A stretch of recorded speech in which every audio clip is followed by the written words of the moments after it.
बच्चों, कैसे हैं आप सभी? मुझे आशा है आप सभी अच्छे और प्रसन्न होंगे। चलिए आज हम पढ़ते हैं पाठ 4 शब्द भंडार। करते हैं इस पाठ की शुरुआत। सबसे पहले हम पढ़ेंगे पर्यायवाची। जानते हैं इसकी परिभाषा क्या है? चलिए पढ़ते हैं।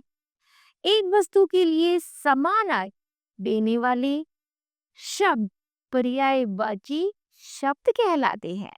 जैसे चंद्रमा, चंद्रमा का है शशि, सोम, इंदु, रजनीश, चांद, निशाफती। नंबर दूसरा है तालाब, तालाब है सर, सरोवर, तान, तड़ाक, पोखर, जलाशय। आगे है दीपावली, दीपावली का है दीप, दीपदानोत्सव, दीपमालिका, दिवाली और दीपोत्सव। फिर है दुख, दुख का क्या है कष्ट, कलेश, वेदना, दर्द, पीड़ा, पीक, रंज आदि। फिर है दिन, दिन का है दिवस, वासर, दिवा, प्रभात, रोज। देवता, देवता है देव, सुर, अमन, आदित्य, भगवान। फिर नदी का है सरिता, कटिनी, निर्झरणी, आपगा और तरिंगणी। पंडित, पंडित का आचार्य, गोविंद, ज्ञानी, मनीषी, विद, विद्वान। आगे पक्षी है, पक्षी का है अंडज, खग, खीचर, गगनचर, चिड़िया, विहग आदि। फिर पर्वत का है अचल, आद्री, गिरी, नग, शैल, पहाड़, भूदर आदि। फिर पवन का है वायु, बहा, बाट, समीर, हवा, अनिल, सुरभोग आदि। अमृत, अमृत का है अमेय, अमी, पीयूष, देवहा, सो आदि। अपाहिज का अपांग, लुंज, विकलांग, विकृता आदि। अज्ञानी ना है अग, अनजान, अनभिज्ञ, अनाड़ी, मूर्ख आदि। अंधेरे का है अंधेरा, तम, तमस, तिमिर, ध। अन्न का है अनाज, दाना, गल्ला, बीज, धान्य आदि। आम का है आम्र, रसाल, अमृत फल, मधुदूत आदि। वह आकाश, आकाश का है नाभूत, व्योम, गगन, आसमान, अंतरिक्ष, शून्य आदि। आंख का है आक्ष, चक्षु, चश्मा, द्रव, नयन, नेत्र, लोचन आदि। आंसू का है अश्रु, अशक, चक्षुजल, नेत्रजल, नेत्रांबो आदि। अध्यापक है आचार्य, गुरु, शिक्षक, उपाध्याय आदि। असुर, असुर है दानव, धनुज, दैत्य, निशाचर, राक्षस, रजनीचर आदि। ठीक है, उसके बाद आता है विलोम शब्द किसे कहते हैं? चलिए पढ़ते हैं। एक दूसरे का ठीक विपरीत अर्थ बताने वाले शब्दों को विपरीतार्थ किया विलोम शब्द कहते हैं। नीचे कुछ शब्दों की विलोम दिए गए हैं, इन्हें याद कीजिए।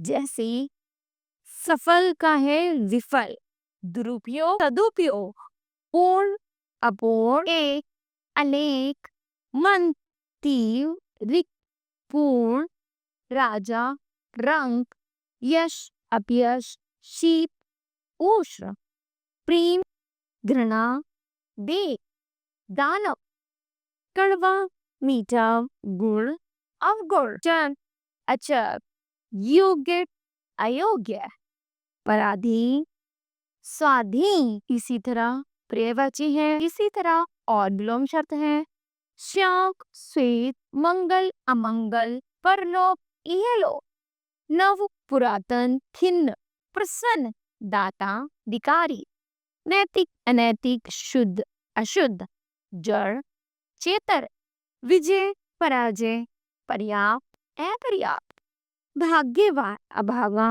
अतीत, भविष्य, अम्लत, विष, ठोस, मुलायम, धनी, निर्धन। आगे है ज्येष्ठ, कनिष्ठ, दुर्गुण, सगुण, प्रशंसा, निंदा, अपना, पराया, न्यून, अधिक, मान, अपमान, ज्ञात, अज्ञात, शुष्क, आद, शुष्ट, आद, उन्नति, अवनति, पाप, पुण्य, धन, अध्रव, जीवित, मृत, नवीन, प्राचीन, अच्छा, बुरा, रक्षा, भक्षा, सरस, नीरस। ठीक है, आगे है प्रसन्न, दुखी, मित्र, शत्रु, निद्रा, जागरण, संयोग, वियोग, निंदा, स्तुति, कोमल, कठोर। ठीक है, आगे है एक समूह के लिए एक शब्द।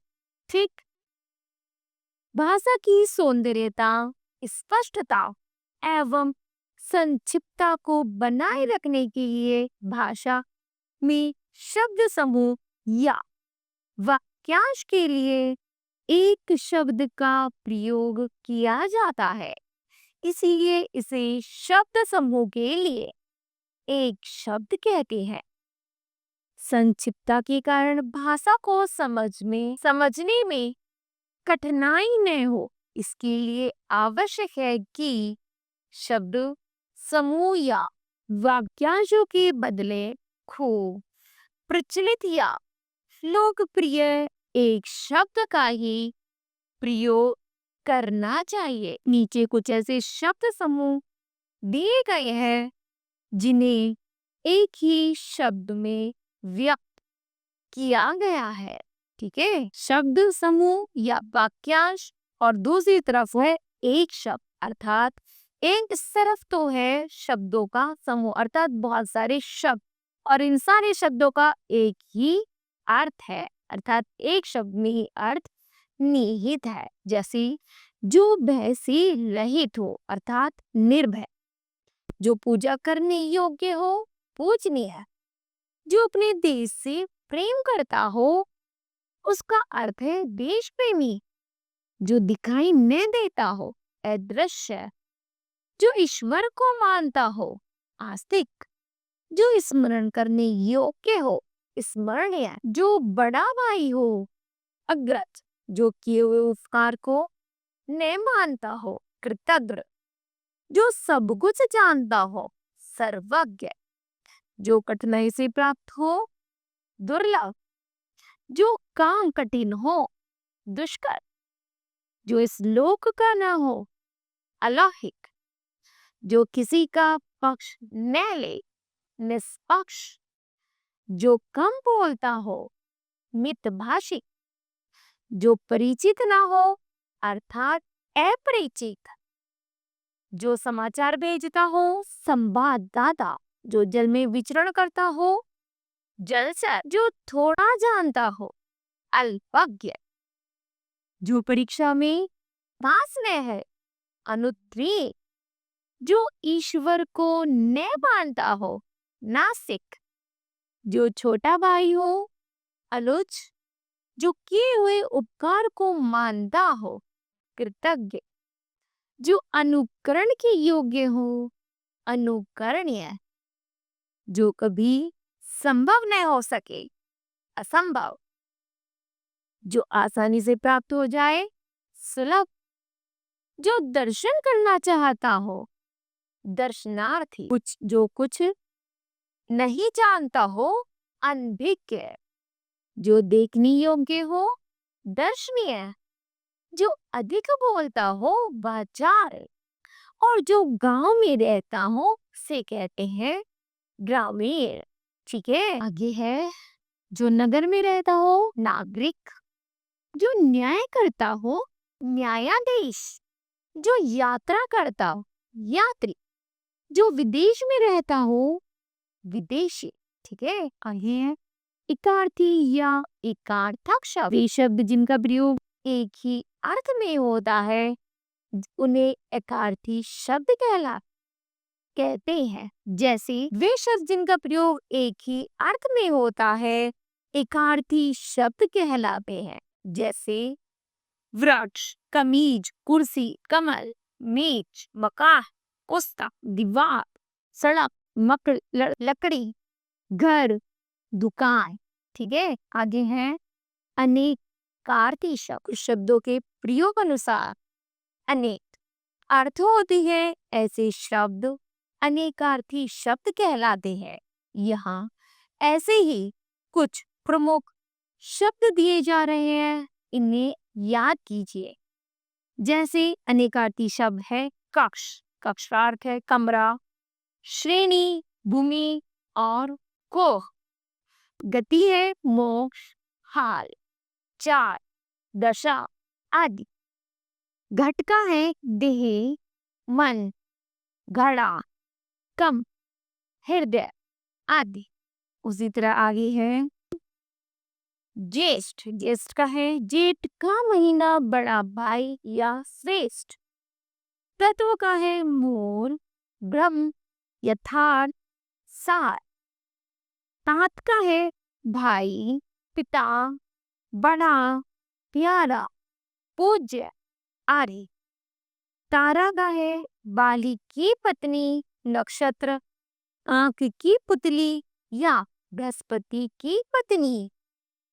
दल है समूह, सेना, पत्ता, हिस्सा, पक्ष आदि। बीच है कुसुम। दंड क्या है? दंड को हम अन्य नाम जानते जैसे दंड, डंडा, सजा, एक व्यायाम।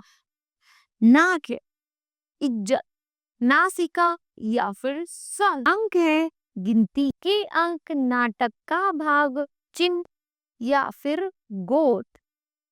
अंग है भाग, शरीर का भाग। ठीक है, और अर्थ है धन, मतलब, कारण, इसीलिए, लिए।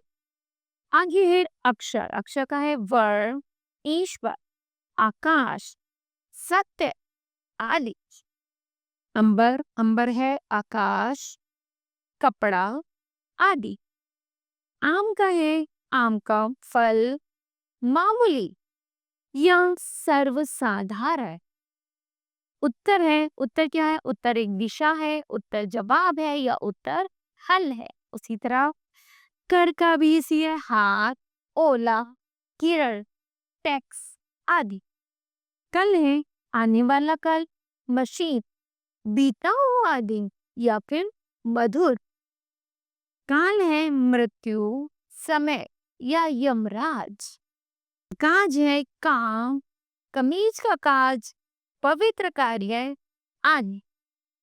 उसके आगे है समानार्थी शब्दों का सूक्ष्म अंतर। समानार्थी शब्दों में सूक्ष्म अंतर है, जैसे खटपट। खटपट का है किसी बात पर आपस में लड़ना। अशुद्धि है अपवित्रता या मिलावट।